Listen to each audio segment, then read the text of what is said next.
성철스님 열반 30주년을 기념해서 백년 불교 문화재단과 불교방송이 공동 기획한 정독 선문정로 공부를 함께하고 있는 동의대학교 강경구 교수입니다.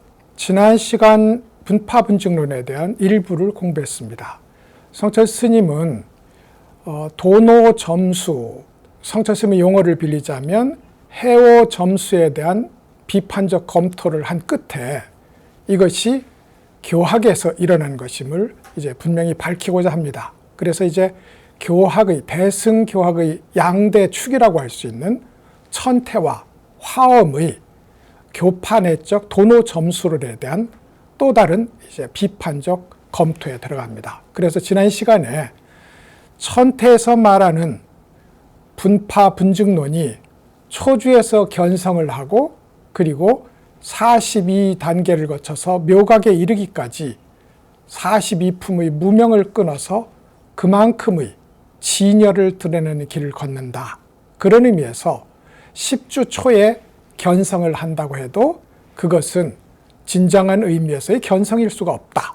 이것이 이제 지난 시간에 살펴본 천태교학의 분파 분증론에 대한 대체적인 내용이었습니다. 오늘 이 시간에는 성철스님이 화엄에 대해서 역시 화엄이 주장하는 깨달음의 단계론이 결국은 똑같이 분파 분증의 구조를 가지고 있다 하는 점을 함께 살펴보도록 하겠습니다. 용어는 조금 달라요. 이 장의 제목은 분파 분증이지만 성철스님은 화엄의 경우는 분수 분득이라고 표현합니다. 부분적으로 닦아서 부분적으로 증득한다는 말이 되겠습니다.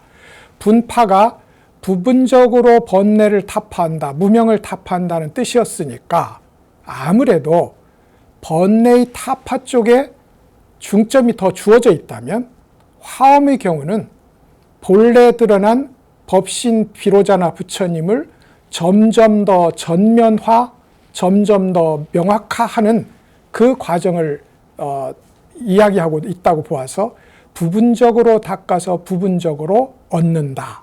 그런 의미에서 이제 분수 분득이라고 표현을 하셨습니다. 대체적으로 천태는 미혹의 소멸에 방점이 있고 화엄은 법신의 드러냄에 방점이 주어져 있다.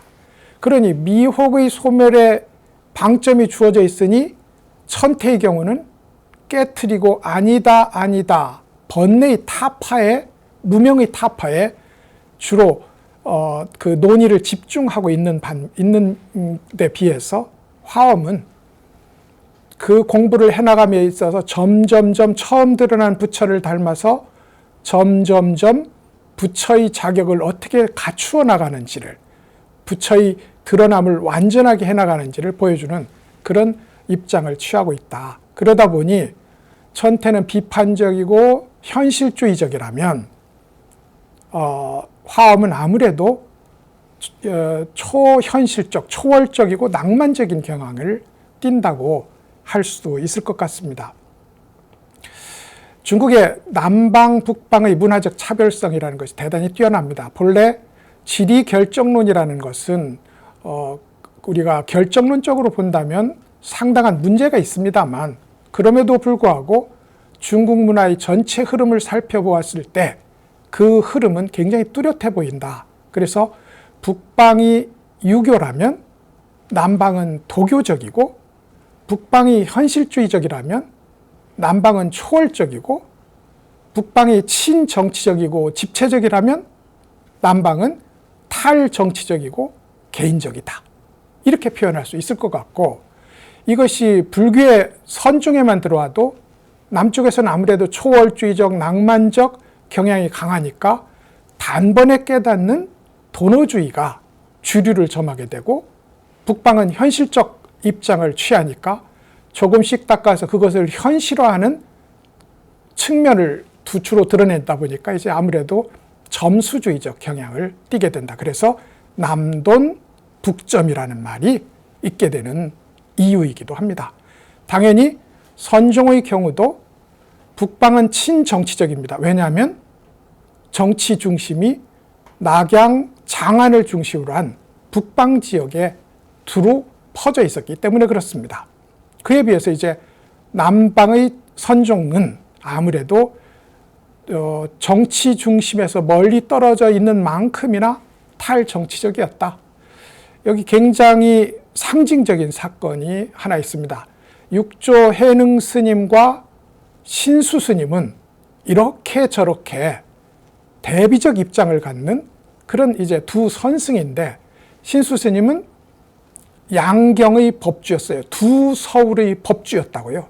두 서울이라는 것은 중국이 외부적으로 세력이 강해질 때는 비교적 서쪽으로 치우쳐 있는 장안, 지금의 서안이죠.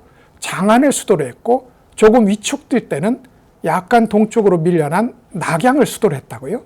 이 두 수도가 서경, 동경이라고 불렀습니다. 그래서 두 서울의 법주로 불렸고요. 그러니까 두 지역의, 그러니까 두 개 수도의 법을 총괄하는 그런 지도자였다는 뜻이 되겠습니다. 신수 스님이요. 그리고 측천무 덕종을 비롯해서 세 황제의 스승이었다. 지극히 친정치적이었다 이 말이죠. 점수주의 대표자였던 신수 스님이 그랬습니다. 이에 비해서 육조 스님은 정치에서 멀리 떨어진 저 광동 소관 지역에서 법을 펼치고 있었고, 그나마 측천무의 명을 받아서 사자 설관이 왔을 때, 그때 못 가겠다. 그러면 목숨을 내놔야 된다. 그렇다면 목을 따가라 하고 목을 내밀었다는 그런 전설적 이야기가 있을 정도로 확실하게 탈정치적이었다. 이렇게 말할 수 있을 것 같아요. 이것이 이제 남북방의 차이인데, 흥미롭게도 천태는 지극히 점수적이에요.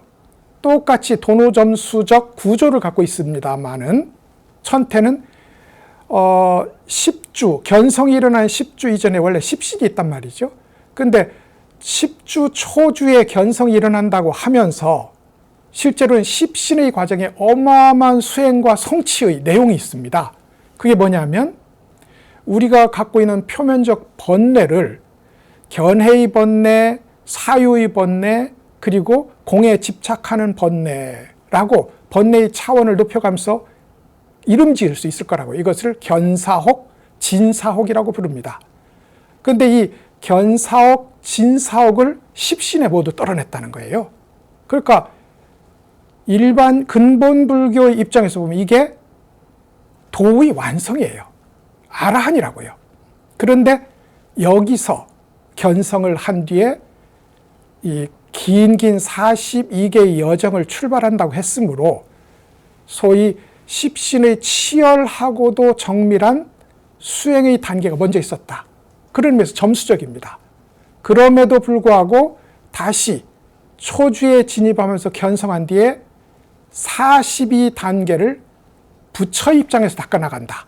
그런 의미에서 도노적이기도 합니다.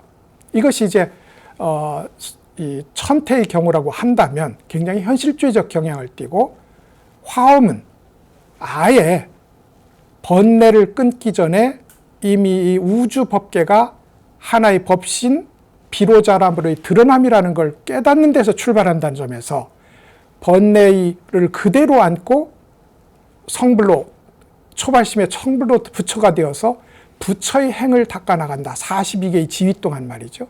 그런 의미에서 지극히 공부가 시작하기 전에 도노가 시작됐으니까요. 지극히 낭만적이고 초월적이다. 이렇게 볼 수도 있을 것 같습니다. 이렇게 이제 똑같이 10주 초에 견성한다고 했지만 천태는 현실주의적 경향이 강하고 화엄은 초월주의적 경향이 강하다. 그렇게 이제 한번 규정해 볼 수 있을 것 같습니다. 다만 이렇게 제가 남방, 북방의 경우를 예를 들어 드렸습니다만 이것은 절대적인 것은 아닙니다. 왜냐하면 문화라는 건 어차피 상호 교섭을 기본적 특징으로 하거든요. 그런 의미에서 남방과 북방의, 그것이 유가, 도가이든, 실제로 중국의 지식인들은 외적으로는 유가였고 내적으로는 도가였다고 그래요. 우리가 보통 그렇게 말합니다. 그런데 선종 역시 남방의 도노주의와 북방의 점수주의는 다양한 방식으로 교섭을 하고 다양한 방식으로 영향을 상호간에 주고받았다고 할 수 있습니다. 그 대표적인 것이 바로 하택 신의 스님의 도노 점수이고 그것을 본받은 규봉 종밀 스님의 도노 점수론이라고 할 수 있을 것 같습니다. 이제 그런 바탕에서 화엄의 경우는 이제 공부를 시작하기 전에 먼저 깨닫고 부처의 입장에서 부처의 실천을 밟아 나가는 과정이 42개의 계단이 있다 하는 화엄의 도노 점수론에 대해서 살펴보도록 하겠습니다.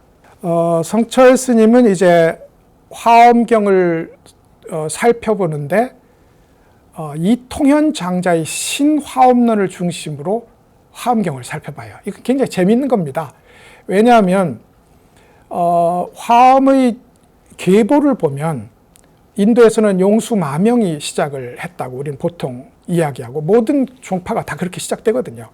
용수마명에서 시작되었다고 하고 중국으로 들어오면 두순지엄을 거쳐서 지엄 스님이 바로 의상 스님의 스승이기도 하거든요. 두순지엄을 거쳐서 현수법장에 이르고 현수법장에서 청량진관으로 청량진관에서 규봉 종밀로 이르는 이런 전승의 계보를 갖습니다. 근데 이통현 장자는 지엄 스님에게 배웠어요. 그러니까 의상 스님이 배운 그 스님에게 배웠다고요. 그런데 정통은 현수법장인데 말하자면 이통현 장자의 이 소로는 비주리에 속한다 이 말입니다. 근데 흥미롭게도 우리나라에서는 이통현 장자의 신화엄론이 화엄경 공부의 주류를 점하게 됩니다. 당연히 그 출발은 보조 스님으로부터 비롯됩니다. 보조 스님은 최초의 깨달음을 6조 단경을 읽고 나서 체험을 한 뒤에 이 이통현 장자의 신화엄론을 읽으면서 두 번째 깨달음을 체험합니다. 그리고 이제 마지막에는 서장을 읽으면서 대스님의 어록을 읽으면서 마지막 깨달음을 성취했다. 이렇게 이제 이야기를 하거든요. 근데 보조 스님에게서 이통현 장자의 신화엄론은 그야말로 결정적인 역할을 하는 보조 스님의 사상에 있어서도 그렇고 그 후대에 미친 영향에 있어서도 그렇고 보조 스님에게서 선양된 이통현 장자의 신화엄론은 이후 우리나라의 주된 화엄학의 흐름이 됩니다.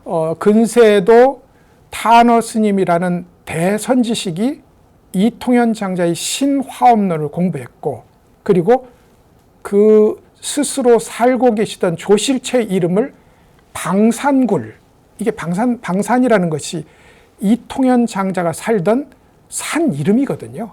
그러니까 타너 스님 스스로 이통현 장자와 동일시한 그런 입장에서 방산굴이라고 자기가 주석하는 소위 조실체 이름을 짓기도 했고 또 지금까지도 타너 스님의 법을 받은 무비스님 같은 경우도 똑같이 이통현의 화엄경 실론, 신화엄론을 중시하는 입장에 있습니다. 그러니까 이제 성철 스님 역시 화엄을 검토하는 데 있어서 이통현 장자의 신화엄론을 집중 검토하는 것은 대단히 타당하다, 당연한 일이었다. 이렇게 말씀을 드릴 수 있겠습니다. 그래서 이제 신화엄론에 보면 이런 이야기들이 있습니다. 이 책으로 보면 729쪽이 되겠고요. 인용 번호로 보면 14-5가 되겠습니다. 거기에 첫 번째 인용문이 아주 짧은 문장들을 두루두루 인용을 하는데요. 그 첫 번째 인용문이 이렇게 되어 있습니다. 아주 짧아요. 초발심주의 곧바로 결과로서의 부처 법문을 증득할 수 있다 이랬어요. 이게 무슨 말이냐면 초발심주라는 것이 부처에 이르는 보살의 지위가 10신을 거쳐서 10주, 10행, 10회양, 10지, 등각, 묘각 이렇게 이른단 말입니다. 그런데 그 여정이 출발하는 10주에 3분에서 10단계로 나눠보면 제일 첫 번째 입구가 초발심주예요. 10주 1단계가 초발심주란 말이죠. 그 10주에 진입하는 순간 이 말입니다. 순간 곧바로 부처의 법문을 증득하게 된다 이랬습니다. 부처가 된다는 말입니다. 이것이 이제 화엄경의 표어인 초발심이 일어날 때 정등각을 성취한다 하는 말의 다른 표현이라고 할 수 있습니다. 이걸 우리는 보통 이제 초주 견성론이라고 부르면 되겠습니다. 초주에 견성한다는 의미죠. 말하자면 제가 앞에서도 모두에 말씀드린 것처럼 화엄의 10주 견성론은 천태의 10주 초주 견성론하고는 상당히 다릅니다. 왜냐하면 천태에서는 이미 치열한 수행을 통해서 견사옥과 진사옥, 말하자면 중생의 번뇌와 보살의 번뇌까지 모두 덜어낸 자리에서 견성이 일어났다고 하는 점에서 먼저 점수가 있었다면 화엄은 그 점수가 없이 단박에 지금 우리 법계가 법신이 드러난 자리라는 것을 알고 믿고 이해하는 지점에서 견성이 일어난다는 겁니다. 그게 견성이라는 거예요. 그래서 이제 말하자면 진정한 초발심에 가깝다. 우리가 말하는 이렇게 보아도 무방하겠습니다. 그래서 이건 비유하자면 도장을 찍을 때 도장의 무늬가 쿵 하고 한번 찍으면 단번에 드러나는 것과 같다 라고 묘사하기도 하고, 파도가 없는 잔잔한 바다에 수미산이 전모를 비추는 것 같은 그런 단계를 가리켜서 견성이라고 규정을 했습니다. 그러니까 화엄의 경우는 이 드러난 것을 따라서 더 명확하게 하는 길을 걷지, 무엇을 부정적인 것을 버리고 긍정적인 것을 취하는 방식으로 걷지 않습니다. 이게 천태와 화엄의 다른 점이라고 할 수 있어요. 그렇지만 어찌됐든 분명하게 지위를 밟아 나간다. 초주에 견성하지만 이론적으로 그런 것이지 실제로는 그 위에 2단계, 초주까지 합하면 42단계죠.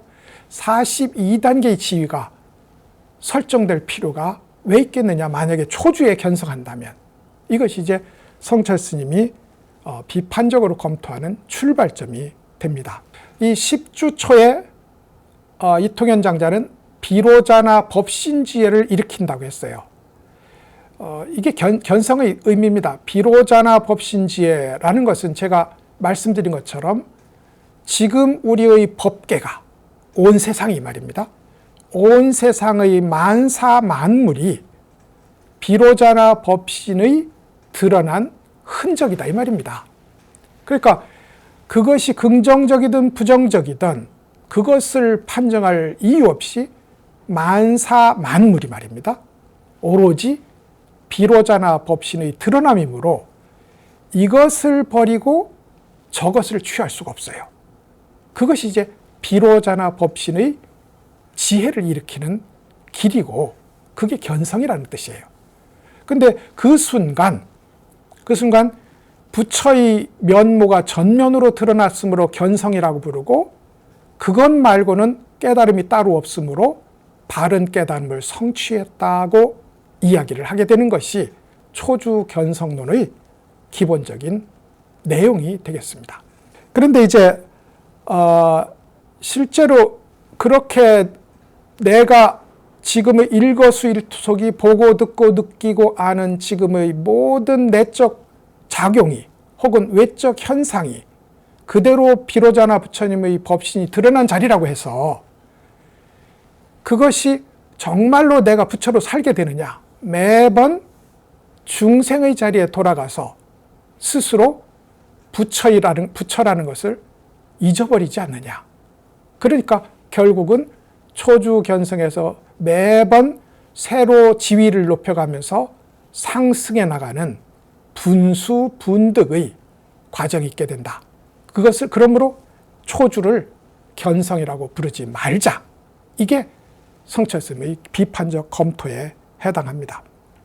그러면 이제 어떻게 이렇게 초주 견성이 가능하냐는 것은 여기서도 제가 이미 비로자나 법신이 드러난 것이 이 세상이다 했으니 이걸 보는 일이란 말이죠.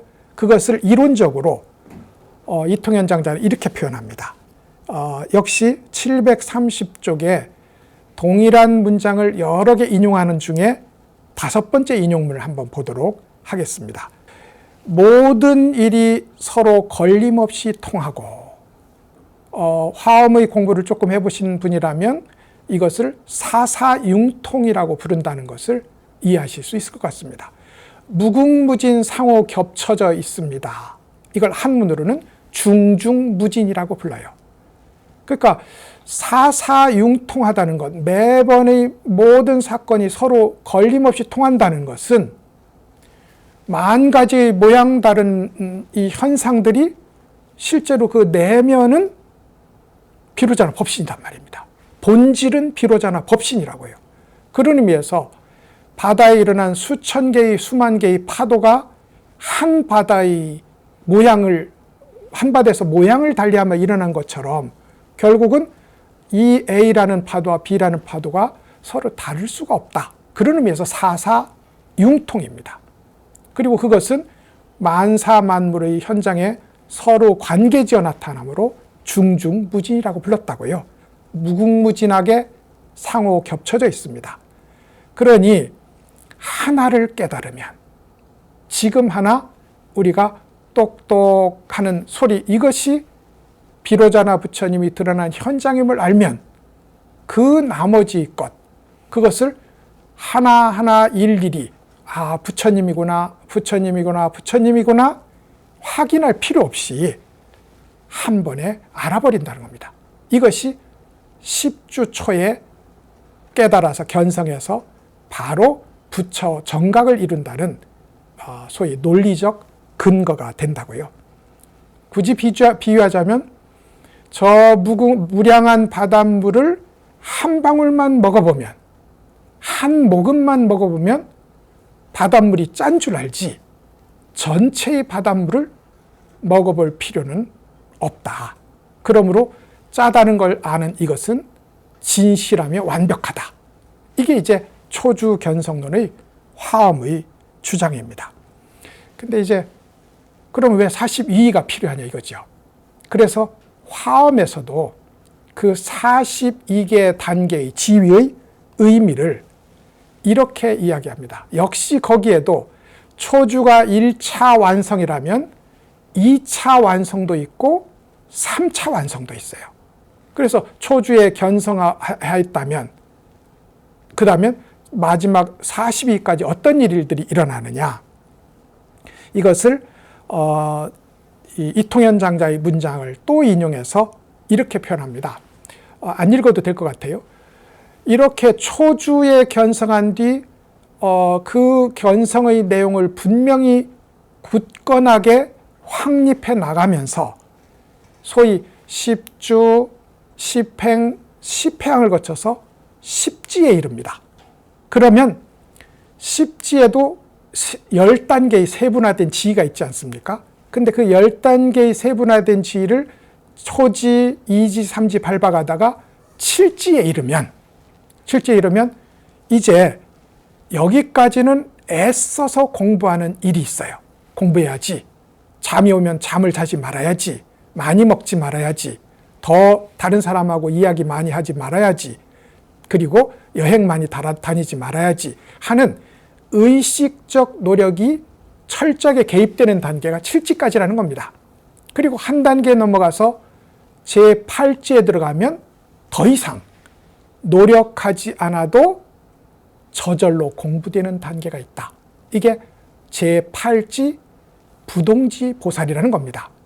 저절로 공부가 되므로 뒤로 물러나지 않게 되고, 저절로 공부하게 되므로 내 스스로 부처로서 점점점 금색을 더해가는 그런 단계가 된다는 겁니다. 이게 소위 무생법인을 증득했다고 표현하는 단계입니다. 이걸 2차 완성이라고 불러보자고요. 그런데 그러면 구지도 있고 10지도 있고 등각도 있잖아요. 그러면 8지에서 9지, 10지 등각은 뭐냐? 결국은 애써서 공부하지 않는다 해도 공부하는 일은 있다 이 말입니다. 그래서 그 애써서 공부하지는 않지만 공부하는 일, 공부한다는 생각은 있어요. 이걸 한문으로 치상, 공부를 해나가는, 닦아나간다는 생각이 남아있다 이 말입니다. 그래서 이제 역시나 여전히 미완성이다. 아직 마지막 공부를 딱 내려놓는 그 일은 없다 이 말이죠. 그런 의미에서 팔찌의 무생법인 증득을 2차 완성이라고 부를 수 있겠다.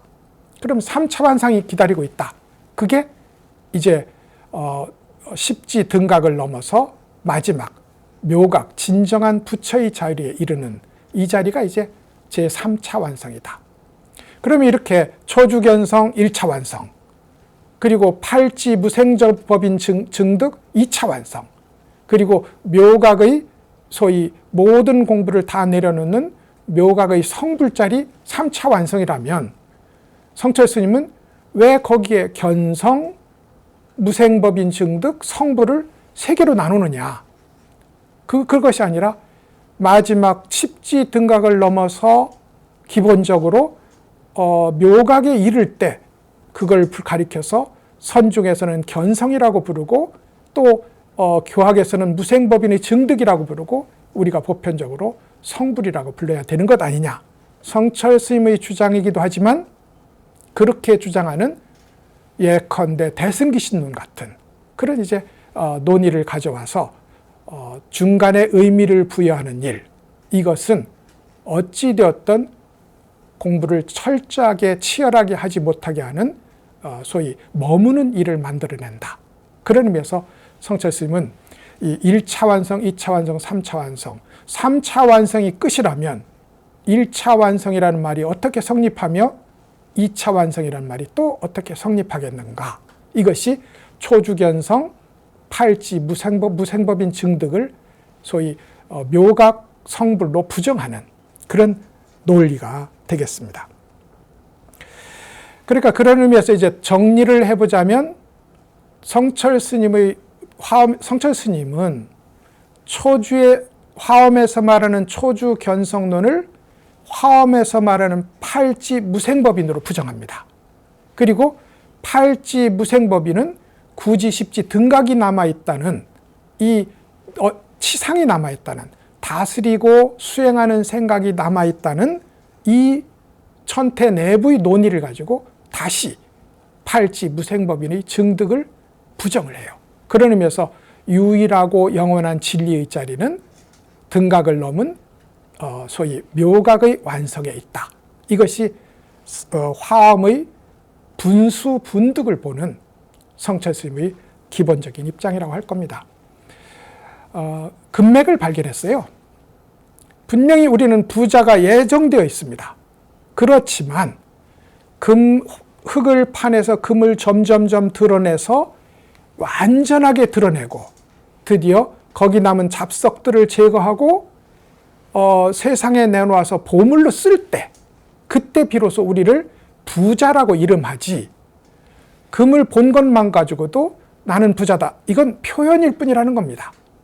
그리고 금덩이를 다 드러내서 아직 잡석이 끼어 있는데 나는 이제 부자다. 이것 역시 한계가 분명한 아직 진짜 부자는 아니라는 겁니다. 모든 잡석을 떨어내고 진정한 황금을 보물로 쓰기 시작할 때, 묘각일 때, 그때 비로소 부자다 라고 이제 할 수 있다는 것. 그런 의미에서 중생의 차원에서 부처를 끌어내려서 그 경계를 이야기하는 일이 그렇게 무슨 이익이 있겠느냐 하는 이런 말씀을 이제 하게 됩니다. 소위 이통현 장자의 신화엄론을 가지고 초주견성, 팔찌 무생법인 증득, 그리고 십지 등각을 넘은 궁극의 성불에 이르기까지, 구경각의 성취에 이르기까지 단계별로 뒤의 경우를 가지고 앞을 부정하는 이런 논리로 이제 화엄의 분수 분등 논리를 부정을 합니다. 제가 앞에서 천태는 번뇌를 타파하는 쪽에 방점을 찍었다면 이 화엄은 법신을 완성해가는 길에 방점을 찍고 있다라고 표현했어요. 그런 의미에서 십주, 십행, 십회양에 점점점 부처의 자격을 갖추어가는 내용을 갖습니다. 처음에 십주에서는 동체 대비, 우리가 보살이 대승불교가 갖춰야 되는 최초의 여러 가지 이 미덕들이 있잖아요. 근데 십주에 동체 대지, 이게 알미라는 건 말입니다. 내가 있고 알의 대상이 있으면 왜곡되게 돼 있어요. 근데 진정한 알미라는 건 한 몸으로 하는 겁니다. 예를 들어서 내 허벅지를 내가 꼬집었을 때 이건 무슨 해석을 필요 없이 아픈 거거든요. 그거 내 몸으로 아는 것, 이걸 동체대지라고 불러요. 문수보살의 지혜에 비유할 수 있겠습니다. 이 지혜가 철저해지면 자동으로 실천으로 나아가게 됩니다. 이것을 동체대행이라고 부릅니다. 우리가 공놀이를 하고 배드민턴을 쳐도 어떻게 치면 공이 바르게 나간다는 걸 압니다. 근데 무수한 연습을 통해서 어떻게 움직여도 가장 적절한 방식으로 배드민턴 공을 날려보낼 수 있게 되었을 때 이것을 한 몸으로 실천하는 행동이라는 의미에서 동체대행이라고 부른다고요. 이걸 십행의 차원에서 성취를 합니다.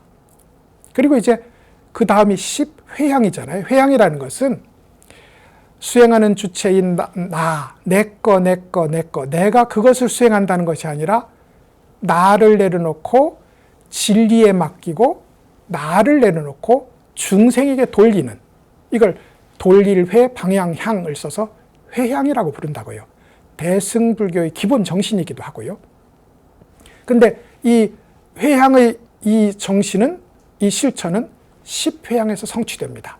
이렇게 지혜와 실천과 온전히 내려놓고 진리에 돌리는 이 일이 완성되고 나면 드디어 무생법인을 따라가는 일이 있다고요.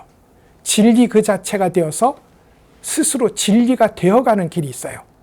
이것이 이제 초지에서 칠지까지 이루어지고 팔지에 드디어 무생법인을 성취한다. 이게 화엄의 기본적인 약도라고요. 근데 성철 스님은 여기다가 매번 그 중요 지점마다 뒤가 남아있으므로, 더 닦아야 될 일이 남아있으므로 견성, 무생법인, 깨달음이라는 말을 붙일 수 없다 하는 논의를 집중적으로 이제 채집을 한 것이 이 화엄의 분수분독 비판에 대한 기본 내용이 됩니다. 그래서 이제 우리 공부는 말이죠, 부처님을 흉내내기입니다. 그러니까 부처님이라는 것이 석가모니 부처님이기도 하고 지금 우리 우주법계의 한 몸으로 드러나 있는 법신 비로자나 부처님이기도 합니다. 그러니까 석가모니 부처님을 따르는 일이기도 하고 법신 부처님의 도리를 따라서 동화되는 일이기도 해요. 그러니까 처음에는 이렇게 동체대지, 동체대행, 회향대원이라는 부처가 갖추어야 될 기본적인 품성을 갖추고 드디어 스스로 법신불이 되어가는 이 길을 걷는다고요. 이걸 가리켜서 무생법인을 따라간다고 표현합니다. 이것이 제8지에 이르면 저절로 무생법인을 구현하게 되므로 무생법인을 증득하게 된다라고 표현했는데, 성철 스님은 여전히 구지는 남아있고 십지 남아있고 등각이 남아있으므로 그 모든 영광스럽고 성스러운 용어들은 마지막의 구경각 자리에 모아놓자. 그래야 우리 공부가 끝없이 이루어지고 중간에 머무는 일이 없게 된다. 이게 이제 성철 스님의 기본적인 입장이 되겠습니다. 사실 이 공부는 버리는 것을 중시하는 공부도 있고요. 점점점 쌓아나가는 공부를 중시하는 경우도 있을 수밖에 없습니다. 근데 이제 불교 공부는, 특히 선종의 공부는 내려놓고 내려놓는 길, 덜어내고 덜어내서 완전히 없는 자리에 도달하는 것, 이것을 기본적인 정신으로 삼고 있다고요. 불교의 비유경에 나오는 이야기입니다만, 두 친구가 있었어요. 한 친구는 지혜로웠고 한 친구는 어리석었습니다. 두 친구가 빈곤한 우리 상황을 타개하기 위해서 밖에 멀리 나가서 좋은 장사거리를 찾아보자, 돈벌이를 찾아보자. 그리고 고향 땅을 떠납니다. 한 곳에 이르렀더니 삼이, 우리가 배를 삶는 삼 말입니다. 삼이 지천으로 깔려 있는 겁니다. 그래서 이것을 우리가 배워서 가면, 고향에 돌아가면 얼마만큼의 자금을 만들 수 있겠다. 그리고 자기가 질 수 있는 만큼의 최대치를 배워서 지고 가요. 근데 다른 마을에 이르렀더니 삼에서 껍질을 벗겨낸 삼실이 무궁무진하게 널려 있는 겁니다.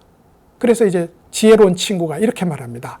삼을 껍질을 벗겨내면 삼보다 100배 가치가 있는 것이니까 이 삼실을 가지고 가자.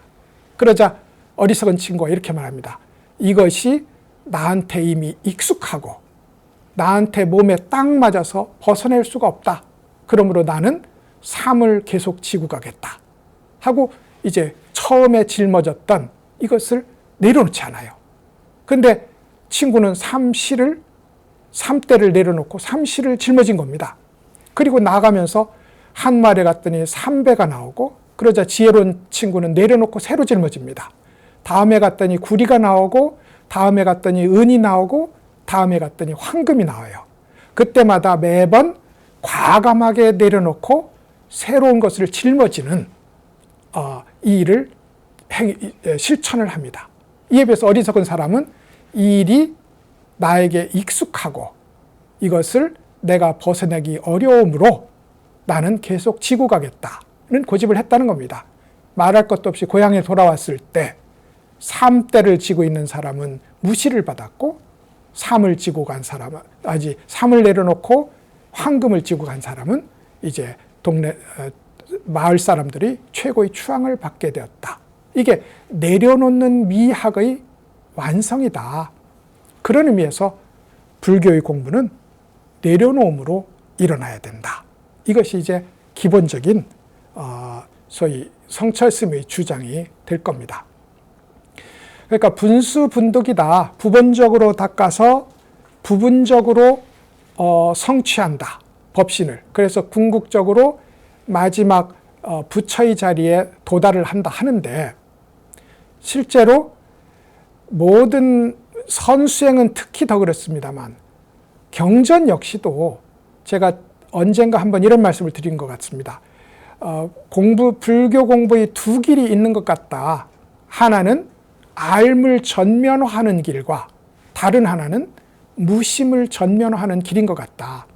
그리고 알물 전면화하고 그리고 진실하게 실천하다 보면 그 자체가 부처의 자리에 도달하는 효과적인 길이라서 우리가 경전을 읽고 부처님 설법을 듣고 깨닫는 이유가 되기도 합니다. 그에 비해서 무심을 전면하는 길이 있다. 결국 알물 전면화해도 도달하는 자리는 무심입니다. 그러니까 무심을 전면하는 길이 더 빠르다라고 주장하는 것이 간화선의 화두를 공부하는 소위 선사들의 입장이기도 합니다. 왜냐하면 처음부터 무심으로 실천하니 이먹고 왜 마삼근이라고 했을까라고 왜 이먹고를 하는 순간 이미 도달점에 매번 도달하고 있다. 그런 의미에서 유심에 기대어서 무심에 도달하는 길은 돌아가는 길이고, 무심으로 바로 이먹고에 들어가는 화두선의 실천은 금방 가로질러가는 길이다. 이것이 이제 성철스님의 입장이고, 만약에 선이라면, 만약에 진정으로 선을 닦아서 깨달음에 도달하고 하자 하는 입장이라면 우리 마음속에 들어있는 유심이 혹은 내가 견성했다, 이것이 부처구나 라는 이 생각조차 번뇌를 덜어내고 부처의 자리에 돌아가야 되겠다 하는 이 생각조차 사실은 고급 번뇌일 수밖에 없다. 왜냐하면 유심이므로. 그러니까 점점 쌓아나가는 분수 분득의 과정은 결국은 단번에 내려놓고 오로지 완전한 무심에 도달하는 간화선의 이 길에서 서로 공존하기는 어렵겠다. 이것이 이제 성철스님의 경전 비판이 됩니다. 그러니까 그렇다고 성철스님이 화엄을 부정하고 천태를 부정하는 것은 아닙니다. 다만 선사로서 스스로 닦은 길의 효용성을 믿고 그리고 이 선의 길을 따라온다면 그거 경전의 독습이나 경전의 연구에 너무 지나친 에너지와 거기서 해결책을 찾고자 하는 입장을 가져서는 안 된다. 왜냐하면 그것은 결국 수행의 참선하는 자의 수행의 생명을 끊는 비상과 같다. 청산가리와도 같다.